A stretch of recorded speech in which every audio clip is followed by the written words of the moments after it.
दृशीर्षे विमले वसंतम गोदावरी निरपवित्र देशे यद दर्शनात् पात्वमाशुनाशम प्रयाति तम त्र्यंबकमीश मीड़े।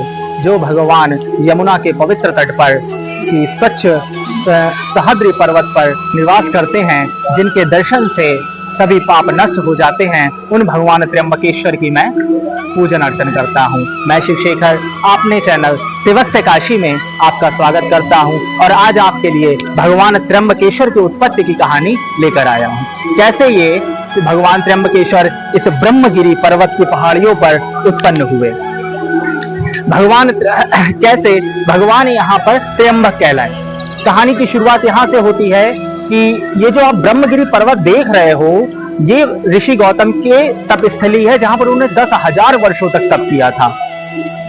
ऋषि गौतम जो कि एक महान ऋषि, एक समय की बात है, इस पृथ्वी पर वर्षा ना होने के कारण सूखा पड़ गया था, जहां पर जितने पशु पक्षी जितने भी जीव थे, सब ऋषि पितृ जितने भी थे, सब 10 दिशाओं में जा चुके थे, कुछ भी नहीं बाकी था। तब ऋषि गौतम ने यहाँ पर 6 महीने वरुण देव की आराधना करी। वरुण देव की आराधना करने पर वरुण देव प्रसन्न होते हैं। वरुण देव कहते हैं वर मांगो, तो ऋषि गौतम ये कहते हैं कि आप बारिश करिए, लेकिन वरुण देव कहते हैं मैं देवताओं के विधान के विरुद्ध जाकर मैं यहाँ बारिश तो नहीं करूंगा, पर तुम्हें अक्षय जल दूंगा। तुम एक गड्ढा तैयार करो, उसमें मैं एक अक्षय जल भर दूंगा जो कि कभी खत्म नहीं होगा। गौतम ऋषि भी यही करते हैं कि 1 हाथ लंबा गड्ढा तैयार करते हैं, जिसमें वरुण देव एक अक्षय जल भर देते हैं और वह जल कभी समाप्त नहीं होता। अब जहां पर ये इतना सूखा पड़ा था, वहां पर हरियाली आ जाती है। ऋषि गौतम अपना आश्रम बनाते हैं, वहां पर खेत धान सबकी अन्न धान सबकी खेती करते हैं और वह जगह सुखमय हो जाती है। दूर दूर से ऋषि ब्राह्मण अपने पति पत्नियों शिष्यों के साथ यहाँ पर आते हैं और ऋषि गौतम के आश्रम पर निवास करते हैं। एक समय की बात है कि किसी कारणवश माता अहिल्या, जो कि गौतम ऋषि की पत्नी थी, उनका ब्राह्मण पत्नियों के साथ झगड़ा हो जाता है। अब वे ब्राह्मण पत्नियां अपने पतियों को ये कहती हैं, भड़काती हैं कि कुछ भी करो, इन ऋषि गौतम को यहाँ से निकालो। अब ऋषि ऐसा ही होता है, ये जो ब्राह्मण होते हैं ये गणेश जी की आराधना करते हैं। गणेश जी भक्त वत्सलता के कारण इनको दर्शन देते हैं और दर्शन देने के बाद इनसे कहते हैं वरदान मांगो। और जब वरदान मांगने की बारी आती है तो ये ब्राह्मण कहते हैं आप कुछ भी करिए, कि ऐसा कुछ करिए कि ये जो गौतम ऋषि हैं वे यहाँ से बाहर चले जाएं, उनको डांट फटकार कर हम बाहर निकाल दें। गणेश जी कहते हैं कि उन्होंने तुम्हारे संग इतना अच्छा किया, जहां तुम लोग सूखे के मारे एक बूंद पानी नहीं था तुम लोगों को मिल रहा था, उनकी वजह से तुमको जल मिला है, तुमको सुख में मिला, तुम इनके साथ कितना बुरा कर रहे हो। याद रखना, अगर किसी अच्छे के संग बुरा करने जाओगे तो बुरा तुम्हारा ही होगा, और जिसके संग तुम कर रहे हो उसका अच्छा ही होगा। तो तुम गौतम ऋषि के संग बुरा तो कर रहे हो, लेकिन उनका अच्छा ही होगा। पर ये जो ब्राह्मण थे वो कहाँ मानने वाले थे, उन्होंने कहा नहीं, हमें वरदान तो यही चाहिए कि हम गौतम ऋषि को यहाँ से कैसे भी करके डांट फटकार के बाहर निकाल दें। कहते हैं ठीक है, होना तो वही होगा जो होनहार होगी। अब भक्त वत्सलता का गणेश जी क्या करते हैं कि जो ऋषि गौतम होते हैं उनके खेत में एक मरी हुई गाय, मरीली सी गाय दुबली पतली बनकर जाते हैं और चरने लगते हैं। अब जब वह गाय वो देखते हैं, गौतम देव योग की वजह से गौतम ऋषि वहां आ जाते हैं, वो देखते हैं कि ये गाय जो बेचारी है वो चर रही है, वो मुट्ठी भर तिनकों से, मतलब इतने से तिनके से उस गाय को हाँकते हैं। और जो ये जितने भी ऋषि होते हैं वो क्या करते हैं, पीछे से सब कुछ देख रहे होते हैं। वो जैसे ही तिनका मारते हैं, उस हल्के से हाँकते हैं उस गाय को, वह गाय वहीं मर जाती है। ये होते ही ऋषि गौतम अपनी पत्नी से कहा अहिल्या, ये लगता है आज परमात्मा हमसे कुपित हो गए, ये हमसे क्या हो गया, मुझसे गौ हत्या हो गई। तभी ये ऋषि जो होते हैं सब निकल आते हैं, ये उनको पत्थर मारने लगते हैं, उनको उनके संग बुरा व्यवहार करते हैं और बहुत डांटते फटकारते हैं।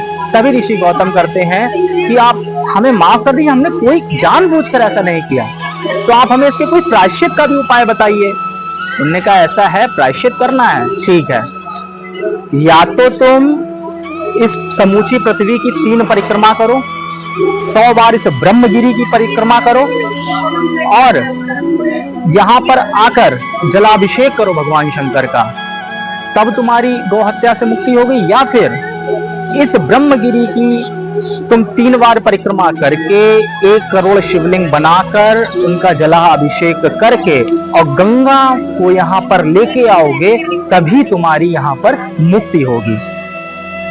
ठीक है, ऋषि गौतम कहते हैं ठीक है। वो तपस्या में लग जाते हैं, 1 करोड़ शिवलिंग बनाते हैं, उनका जलाभिषेक करते हैं, और वो कर ही रहे होते भगवान शंकर प्रसन्न हो जाते हैं। भगवान शंकर उनके सामने प्रकट, कपूर के समान भगवान शंकर, जिनकी काया काया करोड़ों कामदेवों को तिरस्कृत कर रही है, करोड़ों सूर्य उनके सामने फीके पड़ जाते हैं। वे जब भगवान शंकर गौतम ऋषि के सामने प्रकट होते हैं तो कहते हैं गौतम मांगो, वर क्या चाहिए तुम्हें।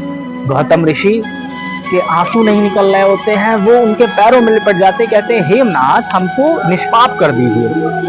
वो कहते हैं कि हे ऋषि तुम तो निष्पाप हो, पापी तो वो ब्राह्मण और ऋषि हैं जिन पर तुमने झूठा आक्षेप लगाया, उनके दर्शन से लोग पापनिष्ठ हो जाएंगे, उनका कभी कल्याण नहीं होगा, उन्हें कभी मोक्ष की प्राप्ति नहीं होगी।